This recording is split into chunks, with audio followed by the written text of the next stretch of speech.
tapu ai ngai sua fu mango le tol te ma le alo male ngā ia. O le alo whamai o wau te pese ai rawa e whao. O te whaero aku i lo utu lo whamaoni i lea tupulanga, ma lea tupulanga. A wana o whapeane, e atina e lea rofa e whao kaulanga. O le langi langa e te whatu mawina i ai lo whamaoni. Ua maosia le whengainga ma le na u filfilia, na u tauto lava i ata vita la au. Whatu mawina lau whanau e whao mau lava. Te atina e fo i lo no whali i lea tupulanga ma lea tupulanga. I o vai, e vivi i le langi i o vavema. E vi i fo i lo whamaoni i le whapotonga o le au paia. Samoa e, o maia, se i o tātou tāpua i whatasi i lea tua. Amen.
Tonu o le tapu inga Samoa i le nei tai au.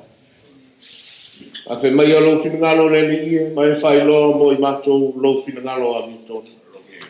Mātou te tapua i atu ai i atu oe i leanga atoa ma le whamaoni la. Whauina ma whapa ia ina whatasi mātou uma malo atu nuku le ni ia. Ai mai se o se malo si o atu i ai le nei tapua inga. O la mātou talo lea whamangalo ina o mātou se. Suafa Yesu ua ole mamara au tuai. Amen. Amen. Tātou vi atu le tua i pese o salmia i le Uelese.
e ala i na tātou ki tau.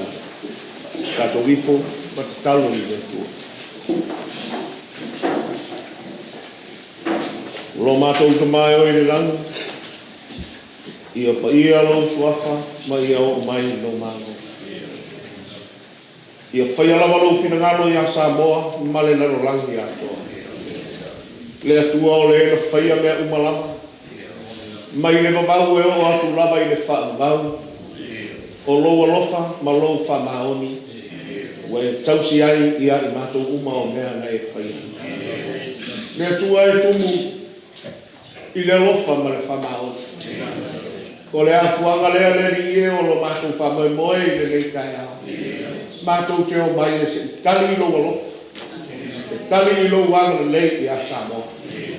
Wau mo whai o na mātou whero a i mga tau soi pua i o luma i le nei kai ao. Leo le fia ma le alanga o le whaafitai di i ate i ate oe. A wau e whai a mea sili mo Samoa mai mātou uma. Whaafitai tele mai ta ele o mātou wakanga. Le ri e lo mātou tua. E le ma whai alanga e mātou se mea.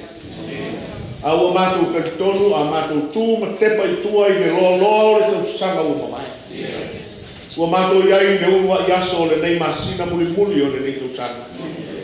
E opo mātou loto le ri i.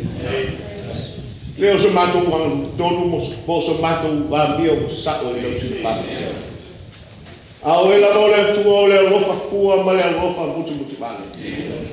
Ua fua lo alofa i le ai o se mea.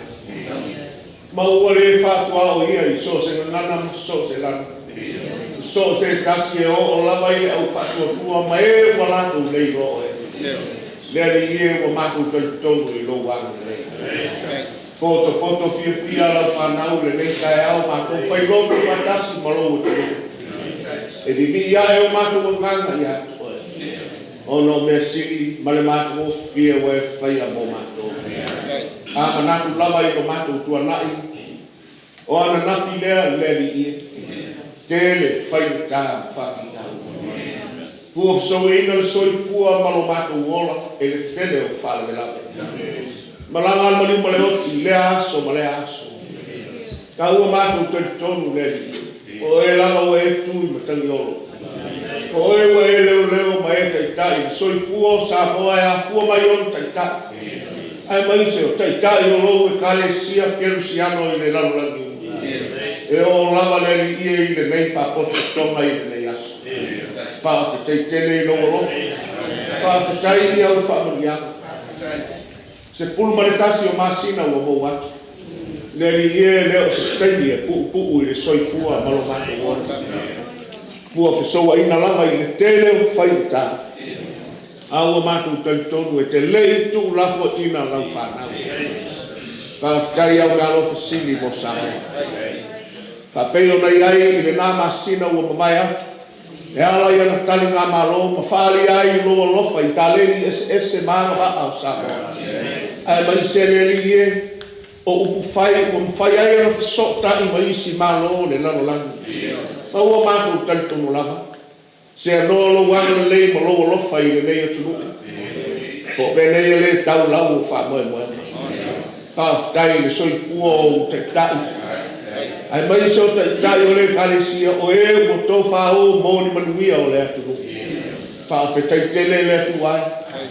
O wa o matu te tonu e ui na matu fa vai i atu e. A o fai lava o matu lo. Ai fa tai e tele amana ia o matu le anga ma o matu matu. A o e anga le leipea ma lave a i a Samoa i a aso. E ui na matu no foi Uelese. Ale Yesu e pea fa marama ma baba ai atu no matu o tuno. Lufu ala ai mai se ai. Ele ngata i lea o matu fasi ma. Mera e fai noi mo i matu. E ala i au famani ana. Ua ta o oto mai tia i la tou na taka ia i matu geni. Malatu fasino mo fai o mai le ala o au famani ana. Fa fetai tele i o matu. Tai le ngā lo ngā pa ia i whina ngā lo mō mātou loto kai o kasi. Mō mātou whaafitai. O no rau o whio pa ia e au au i nā i pēa ni mātou. So se tai mātou te whaitau ko wharo lomo I no whingalo. Wao mai no whingalo e mātou. Whawhetai tene I au whamurianga. Lasi, mamata lasi no wanga lei whai a pēr I so se lea.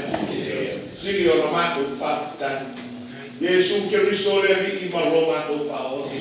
Tau langa na e tongi o lai na ai soi fua mata ngāo tangata. Whatoi lau ina I rea sala. Peitai e rie. Ue maliu whalawa au me sātau. Tongi ola whaola ina ai mātou tangata sala. Tu maure ni ringa o le mamanu o le whamu uma le whane tanga Ia lea umalaka e o I le whātau. A mangalo Samoa malana I toma I le asu. O I mātou uma le rie o I ai. Leu inga o le nei tapua ina. Mātou te talo ma le loto whanau. Ia e whamamama whamagalo mai. Samoa o se atu o whakai ato. Kei tari ngeri e o whai mātou loto ai tu o rau rau tina ngātou. Ua mātou le sama mali e tusa maala o tūra whono. O I mātou lawa ua māta ngā ai ngeri e rau rau tina ngātou pa ia. Le tua e lo mātou te mātou. Whamagalo mai mātou. Mangalo logo tunu. Se seo ka Italia logo tunu. Se seo ka Italia Ekalesia. Se seo I mātou uma o tangata o whai o tangata o lea tunu. Lea ie. E le ai aso mātou tō nunga I lau sirpana. Se I fonga parapala ma le māta ngā. Se I fonga e angsala I lau sirpana. Whaka ese ma whamaurano I o numa I le nei kai au. A ropa mai. Whamagalo ina loa tunu umai mātou kuma. Le toto pa io o e ke riso lo mātou ri whao. Mātou te mala au ma le loto whao au. A whio mai ai ala I o ngāko pa ia. Au noma o e le li e whai fua o mātou whao. Mātou te tatalo ma mala au.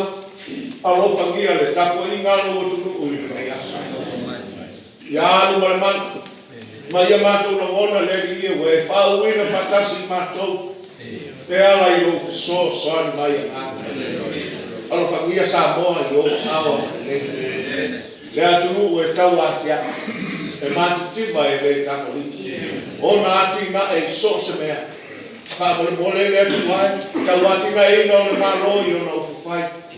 O na taitai ni tangata ala pēni. Taitai o Ekalesia. Taitai o nuu malawha. Whapena fo I taitai o mātou ai. Mātou talo mawhalaua. Ia e whio mai awa le lei I logo tunu. Whakamuia Samoa I ona mai mai se. O ali o na ati na e tau whai o wāse manuia o logo tunu. Le li ie te soso anu. Mātou te talo mawhalau pēa. O ana tama whanau. O lo whau ua I so se tafa o le lalorangi. Wāsa I ringa manuia masa I ringa malo. A te paia le li ie lo pina kala. Ma e whau ngā ina o ta mata mai mātou. Tōku tā lewi mai ate oe.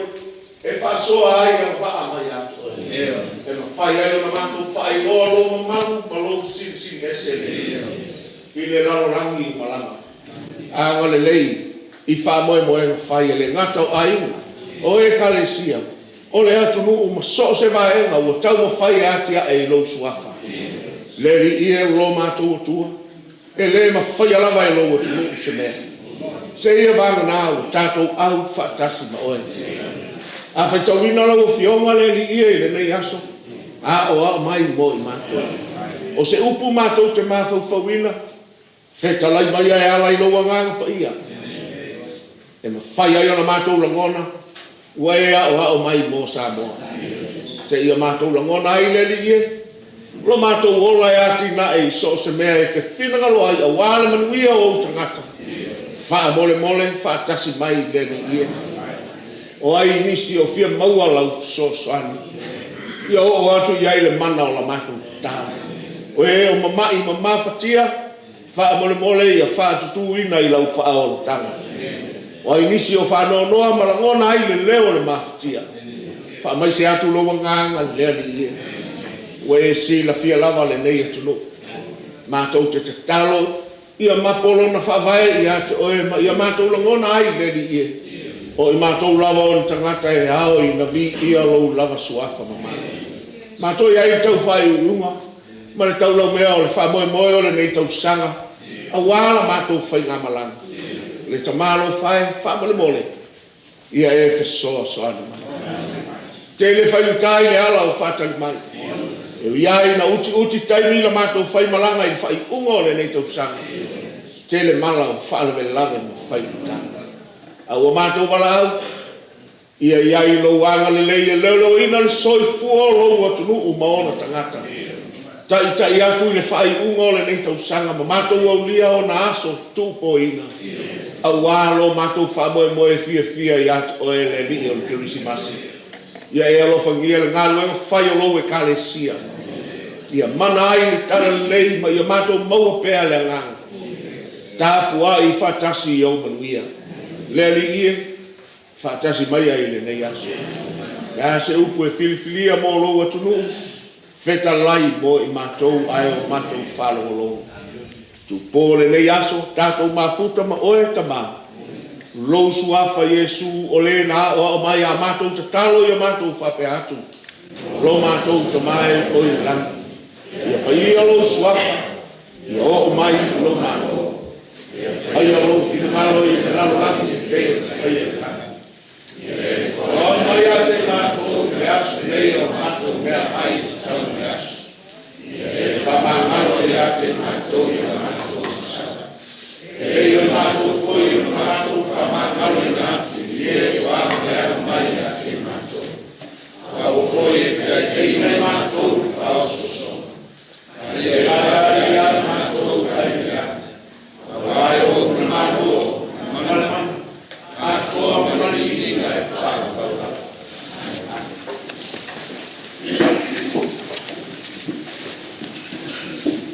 Tāku mai pira aku ne kua i o i ngai tōru se lau ono skuma piku. Tōru se lau ono skuma piku pese tātou te pese ai.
O le whaitau wina le nei, o le tusi paia, o le awhionga a le atua, mai le whengainga tuai. I le tusi a le berefeta o Yeremia, I lona mata upu e tolu se fulu ma le tolu, a matona whaitau mai le whai upu e se fulu, se I whaangata mai le whai upu e se fulu ma le walu. Yeremia, I lona mata upu e tolu se fulu ma le tolu, a matona whaitau mai le whai upu e se fulu, se I whaangata mai le whai upu e se fulu ma le walu. O le autu o le nei aso, e whaatupuina e le atua le la a mio tonu mo I tātou. E whaatupuina e le atua le la a mio tonu mo I tātou. A whai ua maua, tātou te whaitau he lafalafu ai. O loo whapea o na whetalai mai o Iova. E toilongona I le nei mea ua outou whapea mai ai. Ua whaatapuna ina ia, e leo iai se tangata. E leo iai fo'i se manu. O a ai o Utah, o ala fo'i o Jerusalema o loo whaatapuna ina nei. E leo iai se tangata, e le ai fo'i se nofo ai. E leo iai fo'i se manu.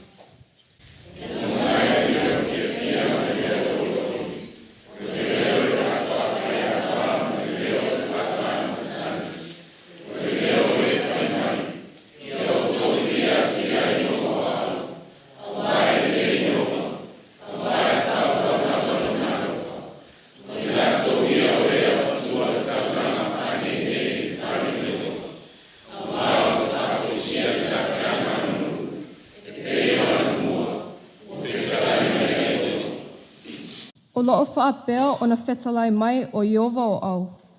O le nei mea, o loo whaatawhuna ina nei. E leo iai se tangata po o se manu. Ma ona ai uma. E iai mea e no nofo ai leo leo māmoi. O e ave iai lafu māmoi e ta oto ai.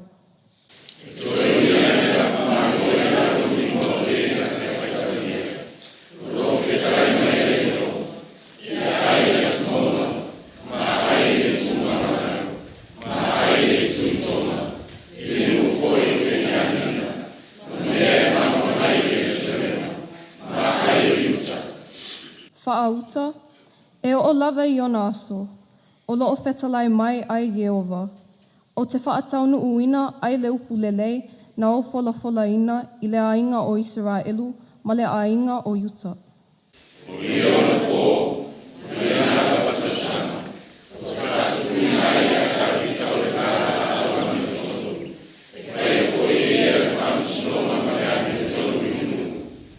O ona po ia e whaola ina ai Utah, e nofo ai fo I Jerusalema ma le file mu.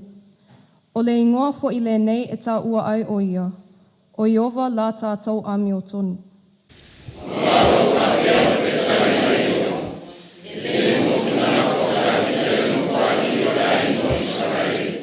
Whaitau whaatasi, le motu fo I o ulima le ngako le au o saulanga. Sauniga e o si ai saulanga mu, o sunu saulanga I me ai, o si saulanga I aso uma. O le viinga e iwa.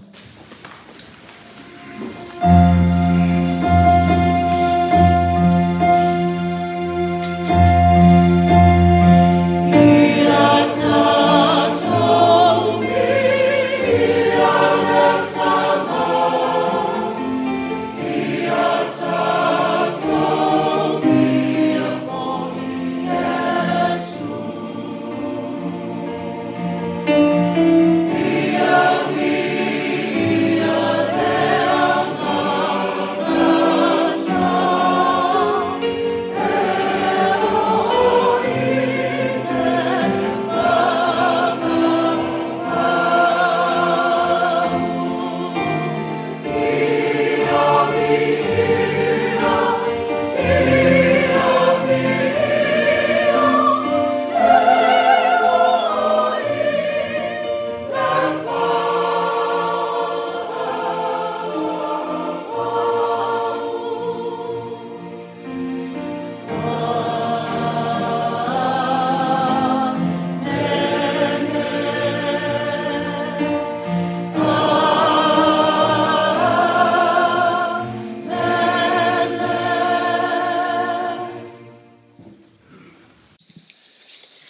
O le paitauina, o le soni paitauina mai le peinga fōu, tu se la apostolo Paula i le Ekalesia Tesalonia.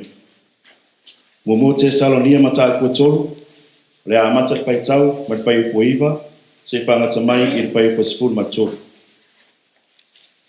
Mo Tesalonia mata kua tolu, le a mata paitau, mai pai upo iwa, se whangata mai i le pai upo sifuru matolu. Whafonga o te paitauina, o piong paia, ale atua. Se a foi se whaktai mātou te mawhaia o na tui nātu i le atua o na outou. O wā ori umalava mātou te ori ai, i ruma o lo tātou atua o na outou. O lo mātou matua ole atu ai i le poa atou maleau, ina ia tātou peruai na outou. E whātou ina i mea, e le atua i lo outou whātou tua.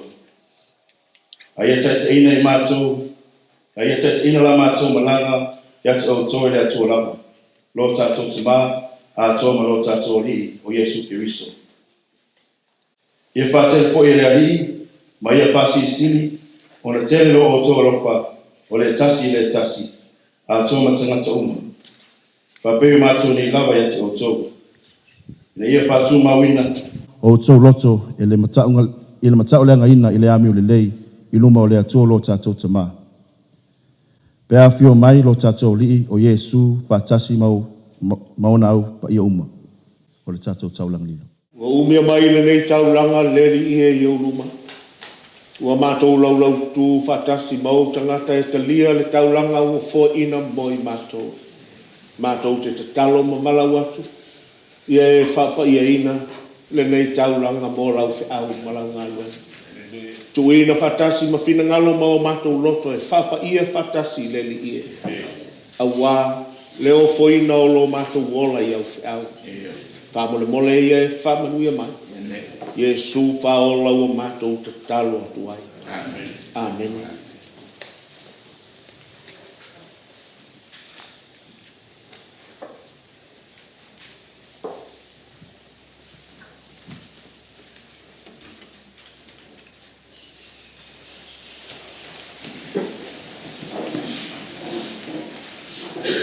Le tātou toi vi atu le tua i lona vi inga e tolu se lau ono sepul ma le whā.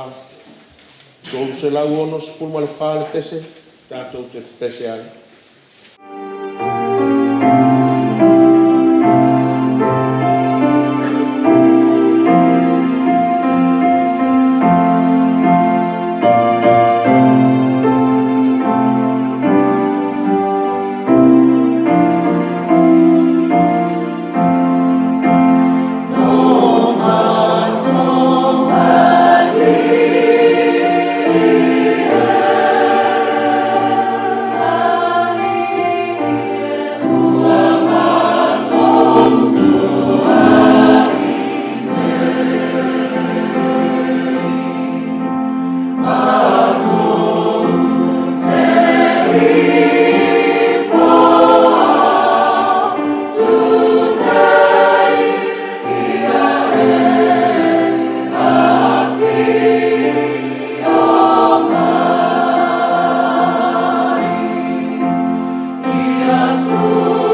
ma le anganga pa ia.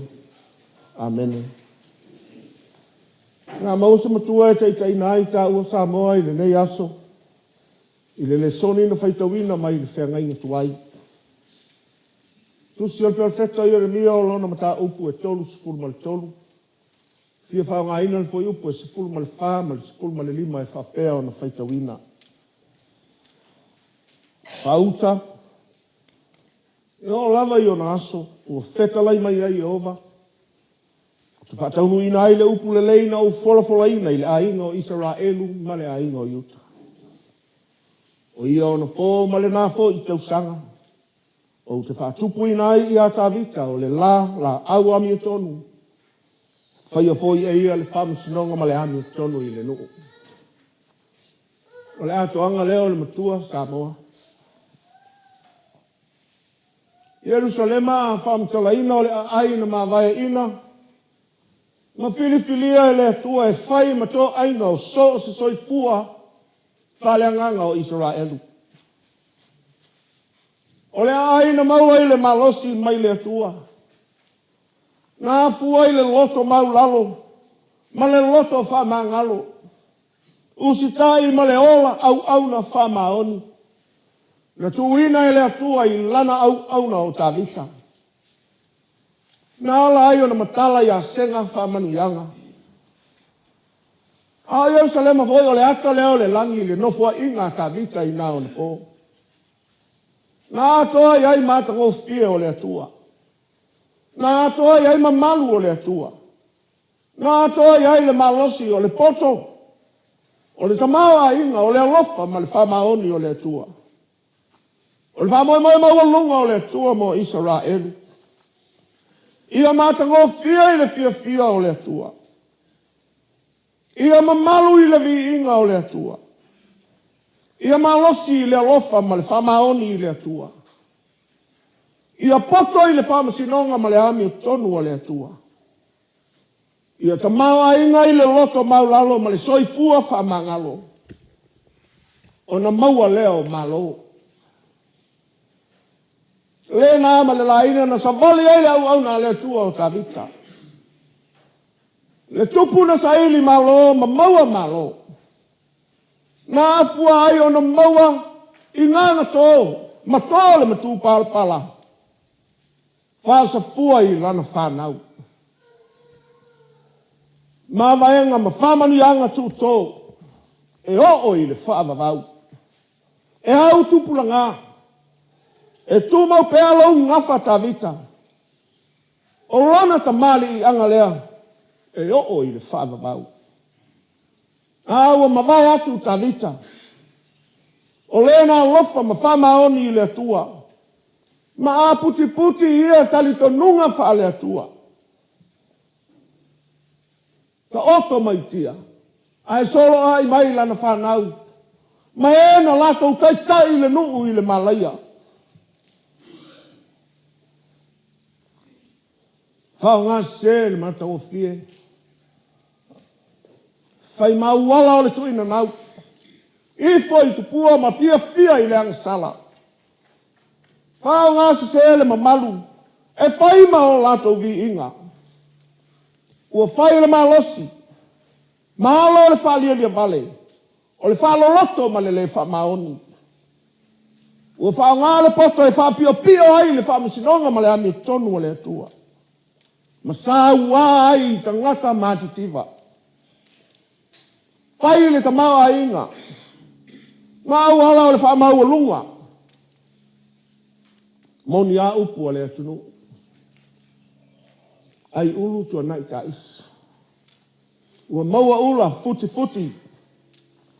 O le afuanga leo le angsala. O le whauwale i le atua.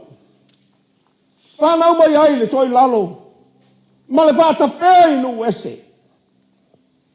Le taimi o le profeta Jeremia. Le profeta na au e a wasa manuia o Iuta. Na ia valo ia le malaia. Ona o le anga pio ma le anga masi sei o ona tai. Whai loe le tua i le profeta. Le ungo Iuta ma Jerusalema le aipa ia. Fai maala o le whaafale pui pui ina o le profeta. E le tupu o se te kaia. O le lea fia whaalongo ma le lea ustai lea o inga mai le tua. O le iunga na tau nuu le malo anga le profeta. Whaatapuna ina lea ai. Solo ia pā. Maua pātutua na olo. Susunu whale ma whaatama ia le malu malu. Ame whaatangata o taua ina. Tangata o le nuu. E whai ma polonga anu Uelese. O ai le tupu. Sa vali le ala wa inu i le maasiasi. Whaaluma ina ua ngalo le whiangainga. Ma mawaenga na afua. Sa ili malo nai tua o tao oto mai tia. O se waainga ia i Jerusalema i le ataini. Jerusalema matanga. Ino sia ma tau e mua e tangata. Kala le nuu. Ma upu fai a le lalolangi. Kalofa ia Jerusalema le aipa ia. Solo ia na pāwai loto. Ua le ai se saonga le mu.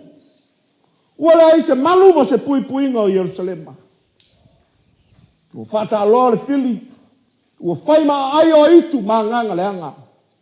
Kalo whai le nu. Le nu na malu i le tua. A ua no nofo ma ave ese le tua. Ai avane pa ala ma asaira. O tua ma tupua e le malu ai. Nāna mea wala toi loa. O le malepe, o le nuti lili. O le wha umatia. Ua mou le mātango fie. Ina ua pūlea e le tuina nau ma le angsala.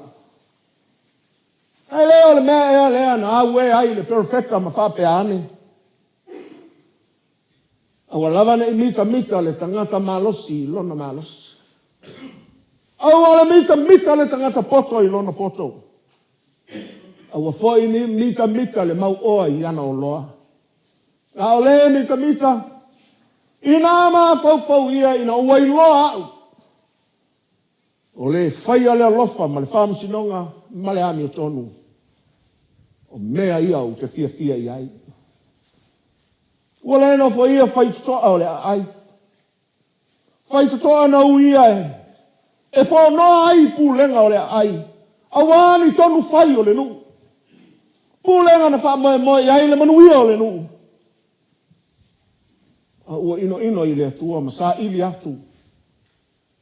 I tu wha pau o le ola. Ua fia popota ma wha sausili. Maua lato wa ili le wha masinonga ma le ami o tonu a le atua i la lato lava i loa. Wha ilonga o le pule sea o le ola. Ua avea le to wha ma le wha utautanga. Ua le ai se wha linga wa i loa e on taita. Ina ua taita ina wha i a mātau. Le solo e a ngai le malaia. O le whatapuna ina o le malu. O le o ngā tonu o le soifua tāpua i o so se Jerusalema. So se Israel. Le whale na whaalia ai le ami o tonu o le atua. Le whale na o i ai Israelu malato i roa le whina ngalo o le atua. O le whaasina manga o le nuu i le ola e whaavavau. Ka lofa. Lea ua whatafuna. O lona winga ua lea toe wa aia. Ni taulanga e osi e masani ai le nuu. Aua fia le nuu e whasanga ia pa ala ma asaira. O ki mosa mātua whapaupau. O le whailonga o le oti whalea nganga ina ua fuli tua i le ali. Ua lea toe uia o na ala. O lona winga ua le aini fe sota inga whale tangata. Ua le toi amana ia e le lalolangi. Ua tuu lafo ina. Ua le toi whaita wina ini atu nuu whaita ulia o le lalolangi. Se Jerusalema masa e sai. Se Jerusalema matitiva. O le atu nuu na lolofi ai tupu matamali. E sa ili le tūlanga o le tautaua i mea sili. Ma le manuia na fua i ai e le atua. Ua anei. Ua tui le lau.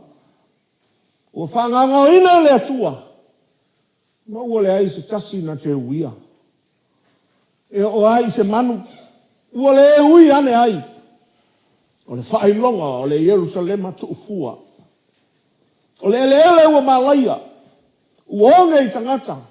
Onge i mea ai, onge i manuia.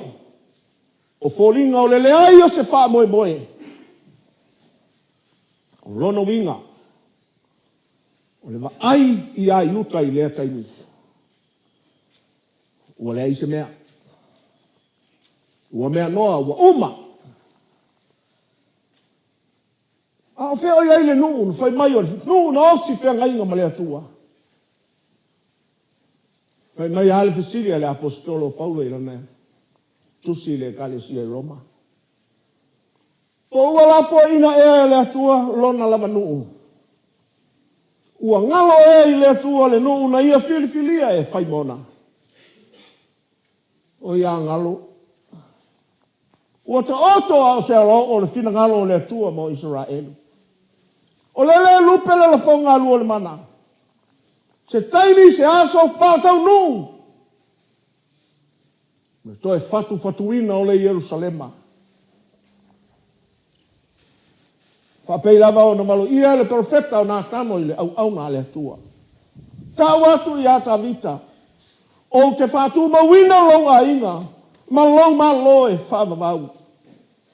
E mausali fo i lou nofo a li e whaavavau. A ole fasili. O whea le whaavavau. O whea le whātu mawina o lou a inga. O whea le mausali o lou nofo a li. Lele o sila mi o le lalo langi ma mo le mau le whātoi lalo ina ma le matanga. Ui ai lea. Fai mai lama le perfecta i Jeremia. Whauta. E o lama i ona aso. O lo feta lai mai ai Jehova. O te whataunu ina ai le upu le leina. O wholofola ina i le aingo. Israelu ma le aingo Utah. O ia ona po ma le nā lava tausanga. O te whatupu ina ai i ata vita o le lala au ami o tonu. Whaia fo ia ia le whamusinonga ma le ami o tonu. I le nuu. Ua matua manino o le mata o le vai. E le whauli uli tō le whina ngalo o le atua mō lona nuu. E le whai loloa lona tō tā mai se ia i ui le whawhanonga Israelu. Kei tai. Nā te whataunu ina lava mea uma. E tusa malona taimi. O le sasa o Israelu. O le alofa leo le whamasinonga leo malani o tonu o le atua ua whataunu ina mō ona tangata. Kai tau a le atunu o le tangata malona a inga. O le tangata malona ngafa. O le tangata malona whaasinomanga. A o se mata whaale anganga fo i lea i le winga. O le whinangalo o le atua mō lona nuu. Na ia filifilia. O whea e whata whea i ai Israelu. E mautūlo na a inga i le atua e whaavavau. E whaitawina lo na ngafa i le atua e whaavavau. E mautū whai lo na whaasinomanga i le atua e whaavavau. O la manino ia o le Israelu ma vaya ina. O se Jerusalema toi fuata ina. E toi whaafo i sia le oli oli. I lona lau ele maona whanua. O le mea moni a. Ele ai se malosi i pōni pūlenga na te avesea pe suia le whamoimoe o le atua. Maolona nuu maona tangata. Wau maona folosia. E au foi ina whataunu ina. Whai mai lava le perfecta. Wa unei. Wau loa manatu wau manatu ai i ate autou. O manatu i le manuia aile o le balaia. O lo feta lai mai ai oba. Fo ina tu fo ia i ate autou lei unga e ai le wha moe moe.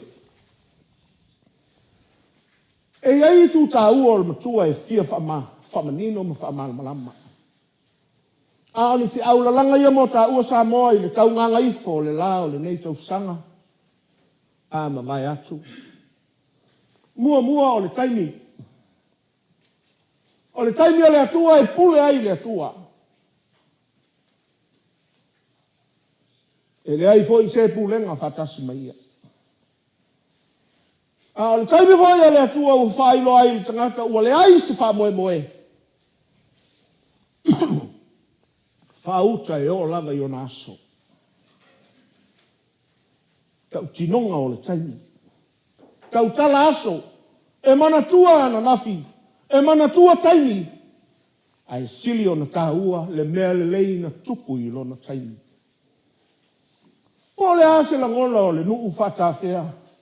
Ina ua pā mai le kalele. Malangona e le nuu. Ua lave ina i la tou. Ele atua i to tonu o whai o tā ma whalawe lave. A fua le vai le vea o lo tupu. Ma le ave ai u whai lo mai o lono winga Samoa e. Ele ai se isi taimi. Usta i le taimi le atua. O le taimi o le toi li liu ma foi i le atua. Whasanga i le atua. Mo leva on ta oto folanga. Folanga i manuia peitai. E le fua ina i lo taimi. A e fua i le pule le atua i lona taimi. E hau foi ina mantua le nei nesa moa. E le whaatalia le taima le taimi i ate oe. O le isi i tu tau o le taimi.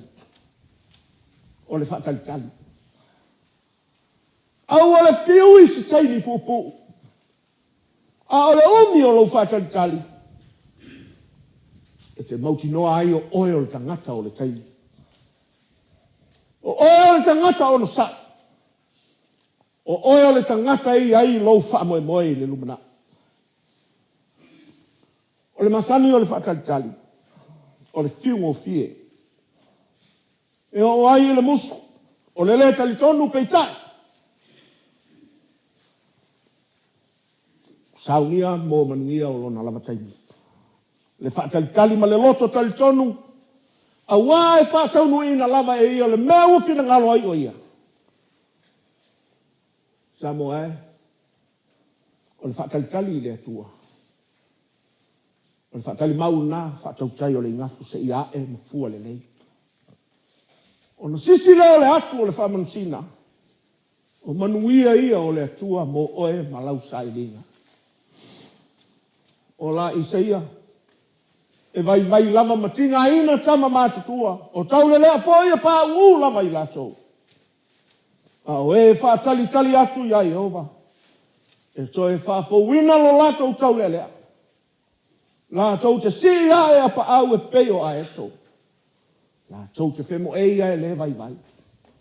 Latou te sava vali a e le tinga ina. Le tu e lua. O le upu le lei o saunia e le atua. Mo ona tangata. O le upu le lei o loo i le soni. O le toe fōi o Israelu. I ona whaasino manga. I ona ngapa. Ma ona a inga tau i le atua.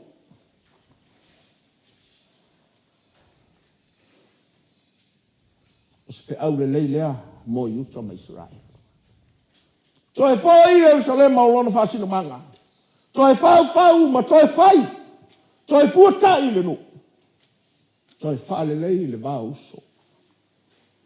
O yuta mai Israelu o le uso. Na le uso na pu lea e no ese. Ai kupito i leisi tu. Papelonia i leisi tu. O le toi fai le atua. O le upu le lei lea molo taimi. O le toe fai o fōlinga o le tangata ua mātanga o fiela na tapena e o ai i le atua i le loto salamo. Samoa e le atu nupele. Te le taimi ua le leia i lava i ate oe lou lava manatu. Ma ua fai maala o le fia whalonga ma le fia ustai le whiau o le atua. Sua malia i ata ua le whau li ulto. Ma ua fai maala o lo tātāwhi whea ese ma wha moe ngale lei. O se tua lalo, O lau te whai le tua lau lava whaasino mangamoni. O lau te lia le mao le wala au mai I manuia. Mana tua whai le wala wina o le profeta Yeremia. O lana whe au, lia ina, matoe to to ina. Ka lepe matoe whau. O le whamasinonga, ai mai se o le ola toe futa. O le ata o le tawhea, ma le toe whafoi. E ave sea e le atua e toe whapoto poto ina foi e le atua. O ni whi au foi ia, mō le tangata e toi foi wai loa lo na whasino mana. Toi foi e to le mea na lia ina, a le ola I lau to e whaola e le atua.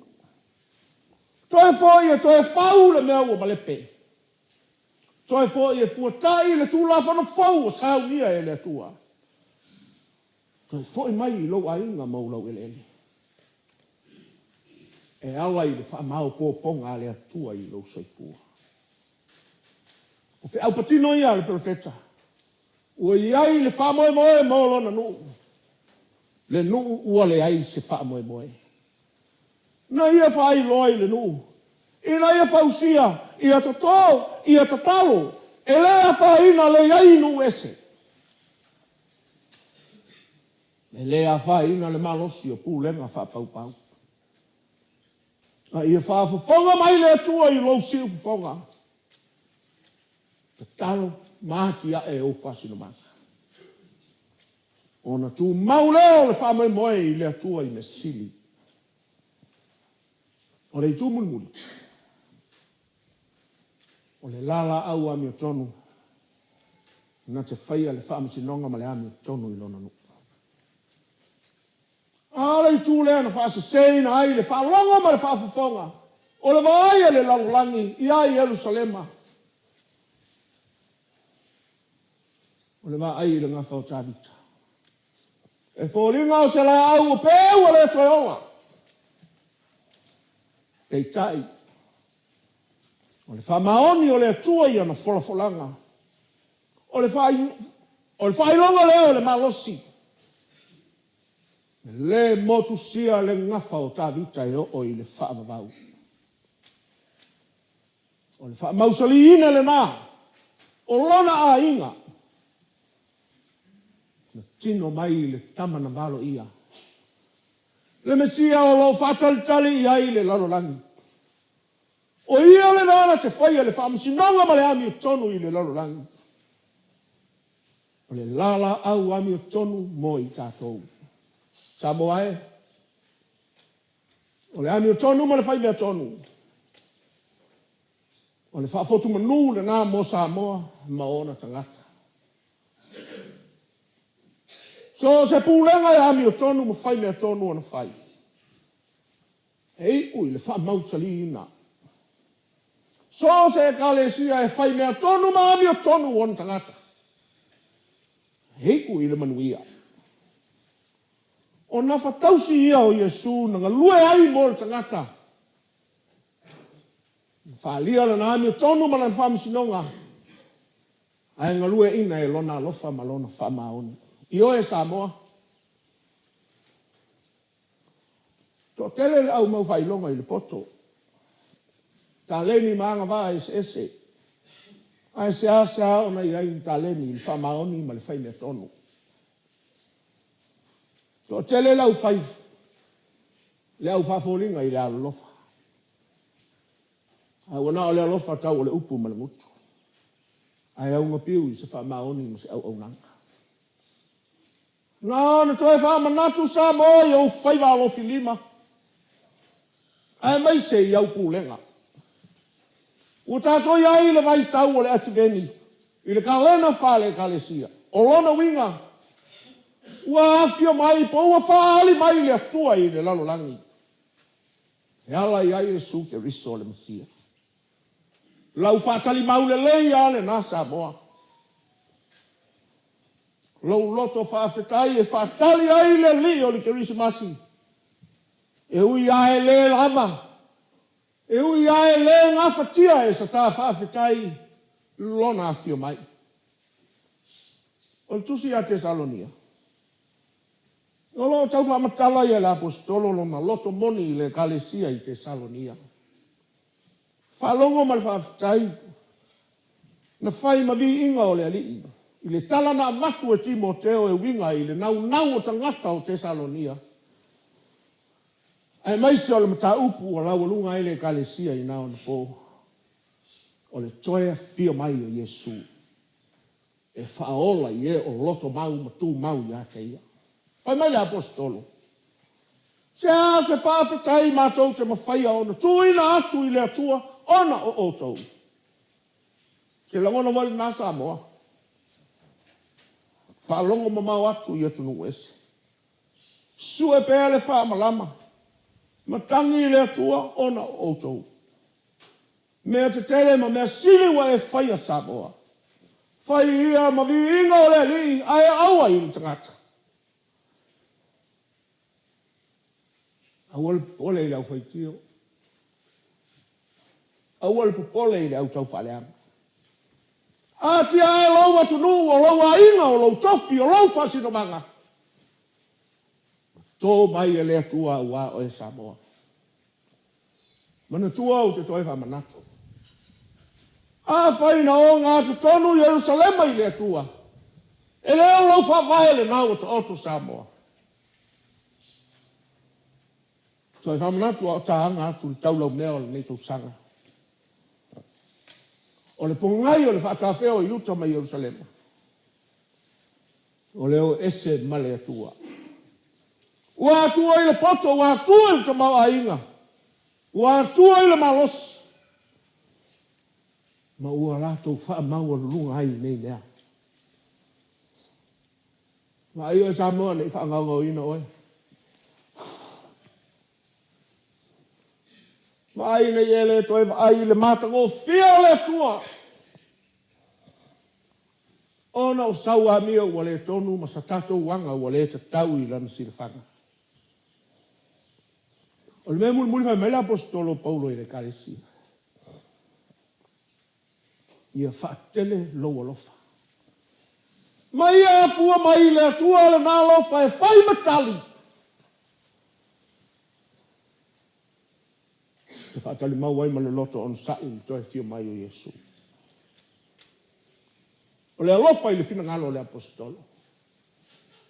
O se ami o sili leo na sao matonu i le sila whanga le atua e ta pena ai lau kerisiano. Ma lau kerisiano. A o se tā whaatali mau lea i le fio mai o Yesu. E hala i le pepe o Christmas. A le alofa po i nao lo na tia i le awa perfecta i el mia.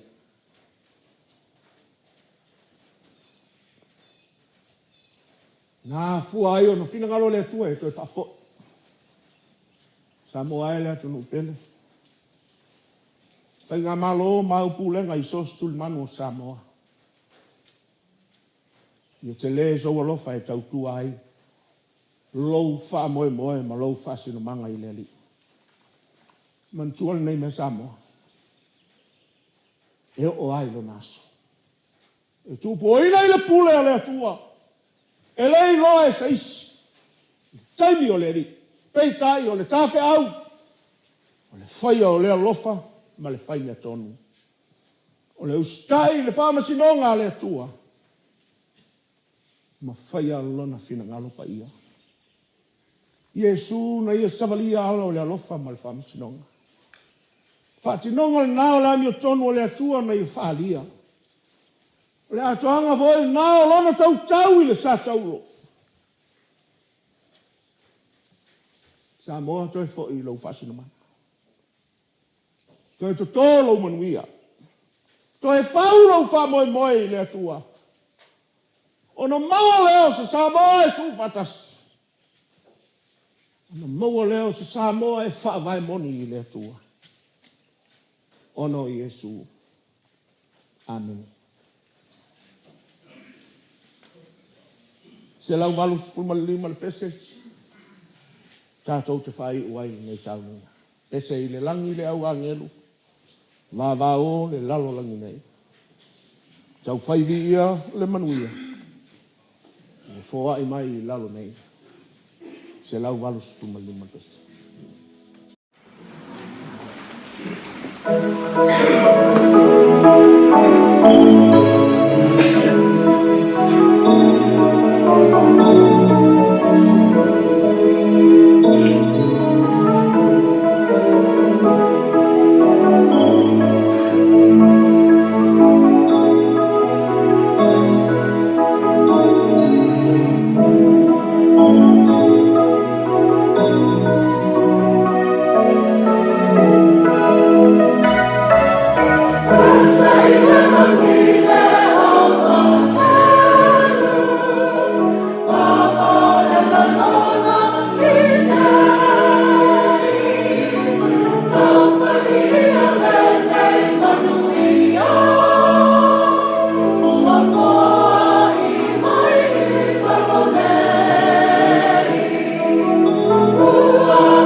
Se yu tātou whai.